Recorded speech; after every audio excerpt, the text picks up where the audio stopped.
ఎందుకు శ్రీరామనవమిని జరుపుకుంటున్నాం, ఎవరి కోసం జరుపుకుంటున్నాము, ఎందుకు జరుపుకుంటున్నాము, ఎప్పుడు జరుపుకుంటున్నాము అనే విషయాలు ఈ వీడియో ద్వారా ఇప్పుడు మనం తెలుసుకున్నాం. ఫస్ట్, శ్రీరామనవమి అనేది శ్రీరాముడి జన్మదిన సందర్భంగా జరుపుకునే పవిత్రమైన హిందూ పండుగ. ఈ పండుగ చైత్రమాస శుక్లపక్ష నవమి రోజు వస్తుంది. ఇది ధర్మం, న్యాయం, నైతికులకు ప్రత్యేక అయిన శ్రీరాముడు ఆవిర్భవించిన రోజుగా మనం పరిగణిస్తాం. ఈ పండుగ జరుపుకోవడానికి కొన్ని విశిష్టమైన కారణాలు ఉన్నాయి. అందులో శ్రీరాముని జననం. శ్రీ మహావిష్ణు భూమిపై ధర్మాన్ని స్థాపించేందుకు శ్రీరామునిగా అవతరించినాడు. రావణాసురుడిని అడ్డుకుని వేసేందుకు ఈ అవతారం జరిగింది. ఆయన జన్మం కలియుగంలో ఆదర్శంగా నిలిచింది. ధర్మానికి ప్రత్యేకత. రెండోది, ధర్మానికి ప్రత్యేకత. శ్రీరాముడు తన జీవితంలో ధర్మపరమైన జీవితాన్ని అనుభవించాడు. తండ్రి మాట కట్టుబడి రాజ్యాన్ని త్యాగం చేశాడు.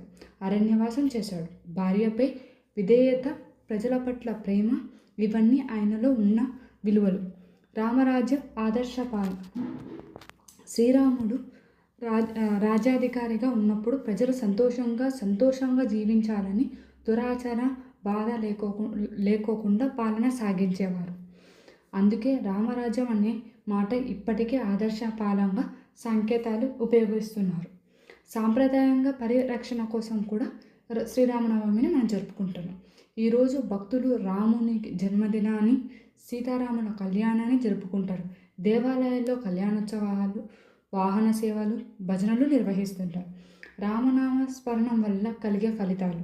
మనము రామనామం జపించడం వల్ల కలిగే ఫలితాలు చాలా పవిత్రమైనవి. చిత్తశుద్ధితో శాంతి, పాపం విమోచన కలుగుతాయని మన పురాణాలు చెబుతున్నాయి. శ్రీరాముడు ఒక వ్యక్తి కాదు, ధర్మానికి రూపం.